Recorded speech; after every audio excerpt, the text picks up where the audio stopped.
नमस्कार। तो आज है 16 जुलाई और अमेरिका ईरान युद्ध लगातार बढ़ता चला जा रहा है और एक के बाद एक हमले एक दूसरे पर होते चले जा रहे हैं। आज कुछ खबरों के साथ, तमाम अपडेट्स के साथ मैं हाजिर हूं नीलू, और आपको दो चार खबरें ऐसी हैं जो बताना जरूरी है कि क्या वहां पर स्थिति बनी हुई है। इसमें बात आज गजा की भी होगी, ईरान ने जो हमले अमेरिका पर किए हैं उसकी भी होगी, अमेरिका ने जो हमले ईरान पर किए हैं उस पर भी बातचीत होगी, और साथ ही साथ चाबहार बंदरगाह को किस तरह से निशाना बनाया गया है, जो भारत के लिहाज से भी ये खबर सही नहीं है। आज बात इस पर भी होगी।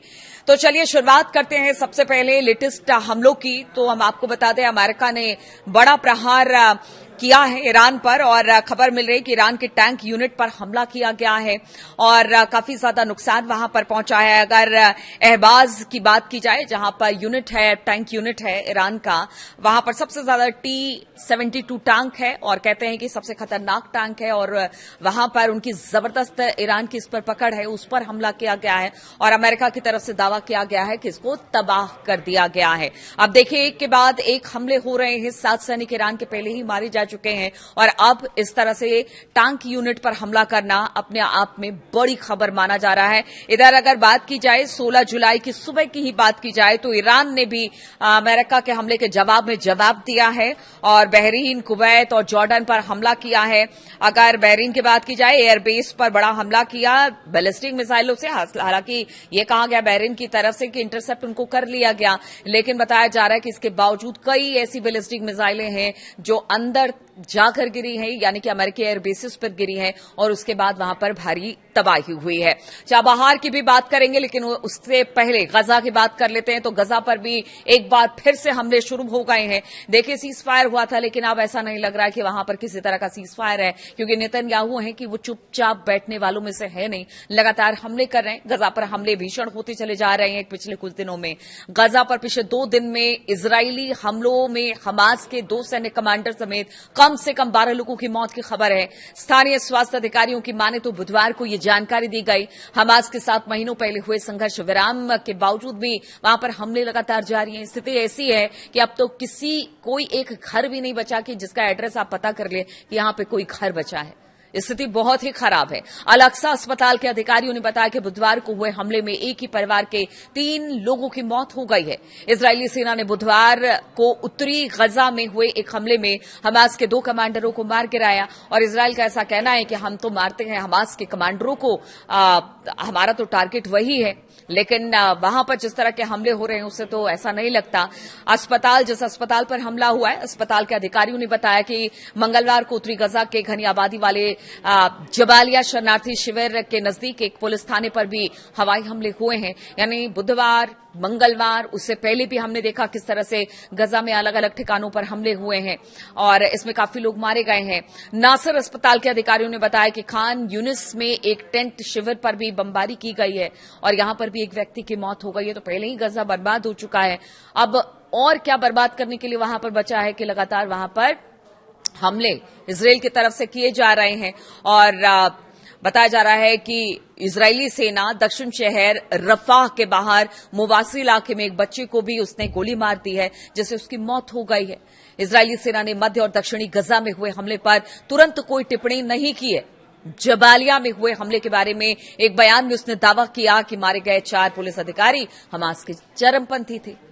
तो इस तरह के दावों के साथ वहां पर लगातार हमले गजा में हो रहे हैं। स्थिति बद से बदतर होती जा रही है, कोई रोकने वाला नेतन्याहू को नहीं है और उनके दावे के समर्थन में कोई सबूत हालांकि इजरायल ने पेश नहीं किए। वो हमेशा हमले करता है, लेकिन जहां पर सबूत देने की बात होती है वहां पर किसी तरह का कोई सबूत नहीं मिलता दिखाई देता है। इजरायली सेना के अनुसार आईडीएफ के हमलों में अली शमलाक हमास के नुखबा कंपनी का डिप्टी कमांडर था।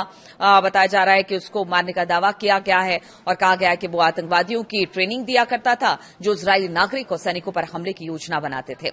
आईडीएफ के मुताबिक मारा गया दूसरा आतंकी नासिर लोह था, जो हमास के सबरा बटालियन में नुखबा सील का प्रमुख था। तो इस तरह की बातें अब कर रहा है। हालांकि किसी तरह का कोई सबूत नहीं दिया है इजरायल ने और लगातार हमले गजा में इस वक्त चल रहे हैं और यहां पर हालात बद से बदतर है। अब देखिए, बात चाबहार की कर रही थी। अमेरिका ने ईरान के चाबहार पोर्ट पर भीषण बमबारी की।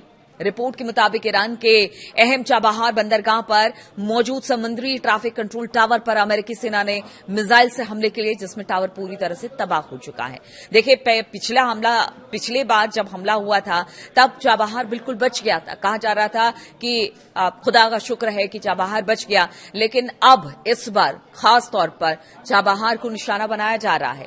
एक हफ्ते से भी कम समय में इस सुविधा पर दूसरा सीधा हमला बताया जा रहा है अमेरिका का। अमेरिका ने दक्षिणी ईरान के चाबहार में आम नागरिकों के इस्तेमाल करने वाली मैरीटाइम कंट्रोल टावर पर भी हमला किया है। रणनीतिक नजरिए से अगर बात की जाए तो चाबहार ईरान के लिए बहुत अहम है। यह हॉर्मुज स्ट्रेट के बाहर देश का एकमात्र गहरे पानी वाला बंदरगाह है, जो कि ईरान को खाड़ी से गुजरे बिना सीधे हिंद महासागर तक पहुंचा देता है। यह भारत के सहयोग से बने चाबहार कॉरिडोर का मुख्य केंद्र भी है, जो पाकिस्तान को पूरी तरह से दरकिनार करते हुए ईरान को अफगानिस्तान और मध्य एशिया से जोड़ता है। फिलहाल यह साफ नहीं हो पाया है कि क्या यह हमला उस जगह पर किया गया जहां भारत का प्रोजेक्ट है, लेकिन चाबहार पोर्ट पर हमला करना हॉर्मुज चोक पॉइंट के बाहर व्यापार करने पर और काम काज चलाने की ईरान की क्षमता पर सीधे सीधे हमला करने का संकेत है। ईरान के पोर्ट्स और मैरीटाइम अफेयर्स अथॉरिटी के अनुसार प्रोजेक्टाइल हमले में वॉच टावर को बेहद नुकसान पहुंचा है। इस टावर को 9 जुलाई को हुए पिछले हमले में भी नुकसान पहुंचा था और कल जिस तरह से हमला हुआ उस पर भी पहुंचा है। पोर्ट कॉम्प्लेक्स में मौजूद 2 डॉकिंग सुविधाओं पर भी हमला किया गया है, जिससे कुछ इलाकों में बिजली भी चली गई है। इसके अलावा टावर का इस्तेमाल मुख्य रूप से नागरिक कार्यों जैसे कि मछुआरों के रेस्क्यू ऑपरेशन और समुद्री व्यापार की सुरक्षा के लिए किया जाता था। इसका इस्तेमाल हमलों के बाद चाबहार के शहीद बेहिश्ती और कलंतरी टर्मिनलों के पास के बुनियादी ढांचे और 2 डॉकिंग सुविधाओं यानी कि मरीन पियर्स को भी नुकसान पहुंचा है, जिसकी वजह से शहर और पोर्ट के कई हिस्सों में बिजली गुल हो गई है। चाबहार पोर्ट भारत की विदेश नीति और रणनीतिक विसाध का एक बेहद मजबूत और ड्रीम प्रोजेक्ट रहा है। भारत ने पाकिस्तान को बाईपास करके अफगानिस्तान, मध्य एशिया और रूस तक व्यापारिक पहुंच बनाने के लिए इसमें भारी निवेश कर रहा है। और अब देखिए, अगर चाबहार को निशाना बनाया जाता है तो आप समझिए कि कितना नुकसान ईरान के लिए भी है और भारत के लिए भी है। देखिए, जिस तरह से बात हो रही थी कि इस प्रोजेक्ट को निशाना नहीं बनाया जाएगा, लेकिन अब इसी को निशाना बनाया जा रहा है ताकि तेल आपूर्ति यहां पर रुक जाए, महंगाई बढ़ जाए और इसी महंगाई बढ़ने का डर अब सता रहा है। देखिए, ये खबर तब आई है जब फॉक्स न्यूज एजेंसी ने प्रांत के एक अधिकारी के हवाले से बताया कि ईरान के दक्षिण पश्चिमी खुर्जिस्तान प्रांत में गेहूं के भंडारण वाले एक साइलो और एक अन्य जगह पर रात में अमेरिकी प्रोजेक्टाइल से हमला हुआ। आपको बता दें कि स्ट्रेट ऑफ हॉर्मुज को लेकर अमेरिका ईरान के बीच तनाव लगातार बढ़ता चला जा रहा है।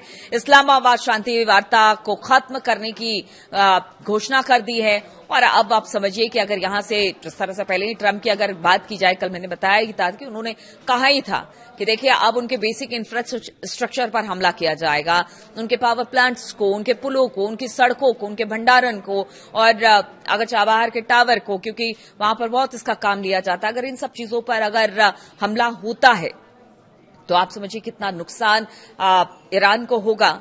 और इधर ईरान भी लगातार हमले कर रहा है, अमेरिका के अलग अलग ठिकानों को वो लगातार टारगेट कर रहा है। हॉर्मुज में अभी भी संकट बरकरार है। अब तो ये कह दिया गया है कि यहां पर किसी का भी जहाज हो उसे नहीं जाने दिया जाएगा, चाहे दोस्त हो दुश्मन हो, किसी का जहाज यहां से निकलने नहीं दिया जाएगा। उस पर अगर अमेरिका के नाकेबंदी की बात की जाए तो जबरदस्त तरीके से पूरी नाकेबंदी ईरान के जहाजों को वहां से न गुजरने को लेकर अमेरिका ने शुरू कर दिया है। यानी स्थिति अब यहां से बहुत ही खराब होती चली जा रही है। अब यहां पर किसी तरह का फिलहाल तो कोई शांति यहां पर स्थिति बनती दिखाई नहीं दे रही है, क्योंकि दोनों एक दूसरे पर हमला कर रहे हैं। और खबर तो ये भी आ रही है कि देखिए ग्राउंड हमला शायद अमेरिका कर सकता है, लेकिन इसकी पॉसिबिलिटीज थोड़ी कम है, क्योंकि अमेरिका कभी नहीं चाहेगा कि ईरान में फौज उतारकर वो कोई बड़ा रिस्क ले।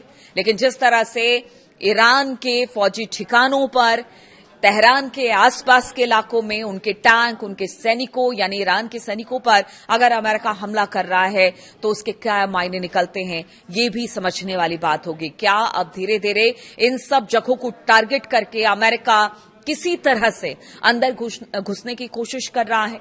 साथ ही साथ उनके न्यूक्लियर प्लांट हो या फिर तेल प्लांट हो या फिर जहां पर सबसे ज्यादा उत्पादन तेल का होता है या तेल के कुएं हैं, उन सब जगहों को अमेरिका टारगेट कर रहा है। इसके पीछे अमेरिका की मंशा क्या है? इधर अगर इजराइल की बात की जाए तो दूसरे मोर्चे पर लेबनान और गजा में हमले तेज कर दिए गए हैं इजराइल की तरफ से। तो क्या पूरी तरह से एक रणनीति बनाकर घेरने की कोशिश की जा रही है? इधर ये भी खबर आ रही है कि जो इराक के कुर्द फोर्सेज हैं, क्या वो अंदर दाखिल होंगे? तो बहुत सारी संभावनाएं, आशंकाओं के साथ अब ये युद्ध धीरे धीरे स्प्रेड होता चला जा रहा है। युद्ध और अपनी चरम स्थिति पर पहुंच गया है। रोजाना हमले हो रहे हैं। अब तो बताया जा रहा है कि अमेरिका दिन के समय में भी ईरान पर हमले कर रहा है। इधर बाकी अगर खाड़ी देशों की बात की जाए, चाहे वो कुवैत हो या फिर बहरीन हो, जॉर्डन हो, हर जगह के सरकारों ने कह दिया है अपने लोगों से कि देखिए, सरकार जो कह रही है उसका पालन करे। यानी सिक्योरिटी पर्पज से उनकी जिंदगी को लेकर सरकार अगर कोई फैसला ले रही है तो उसको माने, सेफ्टी उन्हीं के लिए की गई है। यानी हर कोई सतर्क यहां पर दिखाई दे रहा है, लेकिन ये सतर्कता तब काम नहीं आती है जब कोई मिसाइल या ड्रोन वहां पर जाकर गिरता है और फिर एक विनाश देखने को मिलता है। और ये विनाश अब पूरे गल्फ कंट्री में, खाड़ी देशों में देखने को मिल रही है।